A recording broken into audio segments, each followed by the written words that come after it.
Hi friends, welcome to Recipes Recooked. ഇന്ന് നമുക്ക് കോഴി മുളകിലിട്ടത് എങ്ങനെയാണ് തയ്യാറാക്കുന്നത് എന്ന് നോക്കാം. ഇത് അപ്പത്തിന്റെ കൂടെയും പത്തിരി, നെയ്ച്ചോറ്, എന്തിന് ദോശയുടെ കൂടെ വരെ സൂപ്പർ കോമ്പിനേഷൻ ആണ്. തീർച്ചയായിട്ടും ഒന്ന് ട്രൈ ചെയ്ത് നോക്കണം. അപ്പോൾ നമുക്ക് ചിക്കൻ മുളകിലിട്ടത് എങ്ങനെയാണ് തയ്യാറാക്കുന്നത് എന്ന് നോക്കാം. അതിനായിട്ട് ഞാനിവിടെ അടിക്ക് കട്ടിയുള്ളൊരു പാൻ ചൂടാവാനായിട്ട് വെച്ചിട്ടുണ്ട്. പാൻ ഒന്ന് ചൂടായി വരുമ്പോൾ ആവശ്യത്തിന് വെളിച്ചെണ്ണ ചേർക്കാം.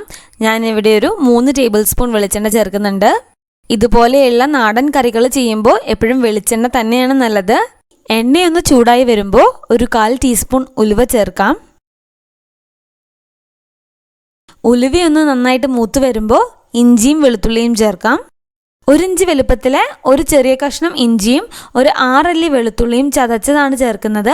നിങ്ങൾക്ക് വേണമെങ്കിൽ ഇതിന് പകരമായിട്ട് ജിഞ്ചർ ഗാർലിക് പേസ്റ്റ് ആണെങ്കിലും ആഡ് ചെയ്താൽ മതി. ആവശ്യത്തിന് കറിവേപ്പില കൂടി ചേർക്കാം. ഇനി ഇഞ്ചിയുടെയും വെളുത്തുള്ളിയുടെയും ഒക്കെ ആ പച്ചപ്പൊന്ന് പോകുന്നത് വരെ നന്നായിട്ട് എണ്ണയിലിട്ടൊന്ന് മൂപ്പിച്ചെടുക്കാം. ഇഞ്ചിയും വെളുത്തുള്ളിയൊക്കെ പച്ചപ്പൊക്കെ ഒന്ന് മാറി എണ്ണയ്ക്കിടന്ന് നന്നായിട്ടൊന്ന് മൂത്ത് വന്നിട്ടുണ്ട്. ഇനി ഇതിലോട്ട് നമുക്ക് സവോള ചേർക്കാം. ഞാനിവിടെ 2 ചെറിയ സവോള നീളത്തിൽ അരിഞ്ഞതാണ് ചേർക്കുന്നത്. വലിയ സവോളയാണെങ്കിൽ ഒരു സവോള ചേർത്താലും മതിയാകും. സവോള പെട്ടെന്നൊന്ന് വഴണ്ട് കിട്ടാൻ വേണ്ടിയിട്ട് ലേശം ഉപ്പ് കൂടി ചേർക്കാം. ഇനി സവോള ഒരു ഗോൾഡൻ കളർ ആകുന്നത് വരെ നന്നായിട്ട് വഴറ്റിയെടുക്കാം.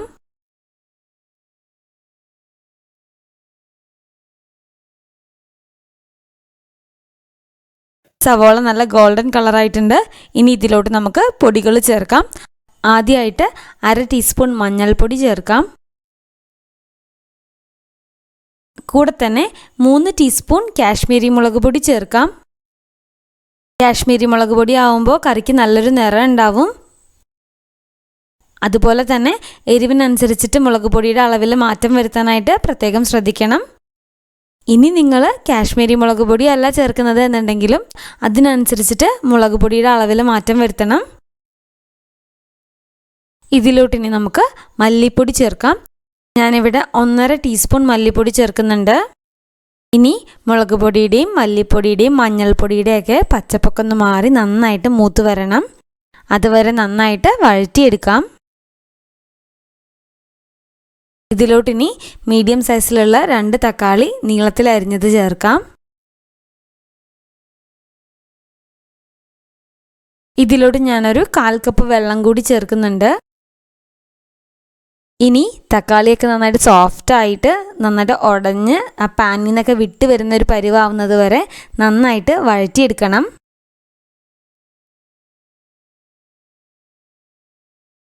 അപ്പോൾ ഇതാ ഇവിടെ എണ്ണയൊക്കെ നല്ലോണം തെളിഞ്ഞ് തക്കാളിയെല്ലാം നന്നായിട്ട് ഉടഞ്ഞ് പാനിൽ നിന്നൊക്കെ വിട്ട് വരുന്നൊരു പരുവായിട്ടുണ്ട്. ഇതിലോട്ടിനി കഴുകി വൃത്തിയാക്കി വെച്ചിരിക്കുന്ന ചിക്കൻ ചേർക്കാം. ഏകദേശം ഒരു 1/2 കിലോ വരുന്ന ചിക്കനാണ് ഞാനിവിടെ ചേർക്കുന്നത്. ഇനി ചിക്കനും മസാലയും കൂടെ നന്നായിട്ടൊന്ന് യോജിപ്പിച്ചെടുക്കാം.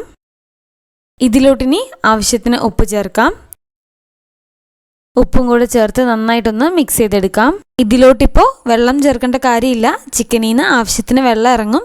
ഇനി മീഡിയം ടു ലോ ഫ്ലെയിമിൽ ഇട്ടിട്ട് ചിക്കൻ ഒന്ന് അടച്ച് വെച്ച് ഒരു 5 മിനിറ്റ് വേവിച്ചെടുക്കാം. അപ്പോൾ ഇതാ ഇവിടെ 5 മിനിറ്റ് കഴിഞ്ഞിട്ടുണ്ട്. ചിക്കനിൽ നിന്ന് കുറച്ച് വെള്ളം ഇറങ്ങിയിട്ടുള്ളൂ. അതുകൊണ്ട് ഞാനൊരു 1/2 കപ്പ് വെള്ളം കൂടി ചേർക്കുന്നുണ്ട്. നിങ്ങൾ നോക്കിയിട്ട് ആവശ്യമുണ്ടെങ്കിൽ വെള്ളം ചേർത്താൽ മതി. ഈ സമയത്ത് ഉപ്പ് നോക്കിയിട്ട് ആവശ്യമുണ്ടെങ്കിൽ ഉപ്പ് ചേർക്കാം. ഇതിനി അടച്ചു വെച്ച് ചിക്കൻ നല്ലോണം വെന്ത് വരുന്നത് വരെ വേവിച്ചെടുക്കാം. അപ്പോൾ ദാ ഗ്രേവിയൊക്കെ നല്ലോണം കുറുകി ചിക്കനൊക്കെ ആവശ്യത്തിന് വെന്ത് വന്നിട്ടുണ്ട്.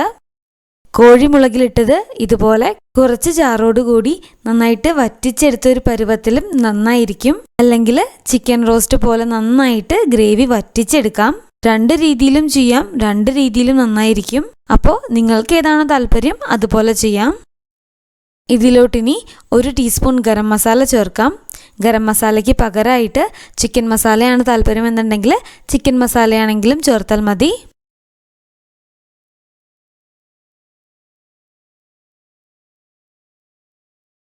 ഇതിലോട്ടിനി 2 പച്ചമുളകും 1 തക്കാളി വലിയ കഷ്ണങ്ങളായിട്ട് മുറിച്ചതും 2 തണ്ട് കറിവേപ്പില കൂടി ചേർക്കുന്നുണ്ട്. ഞാനിത് വറ്റിച്ചെടുക്കാനാണ്, അതുകൊണ്ടാണ് ഇപ്പോൾ ചേർക്കുന്നത്. നിങ്ങൾക്ക് ഗ്രേവി ആയിട്ട് എടുക്കാനാണ് താല്പര്യം എന്നുണ്ടെങ്കിൽ കുറച്ചും കൂടെ മുന്നേ തന്നെ നമുക്ക് തക്കാളിയും കറിവേപ്പിലയും പച്ചമുളകും ചേർത്ത് കൊടുക്കാം.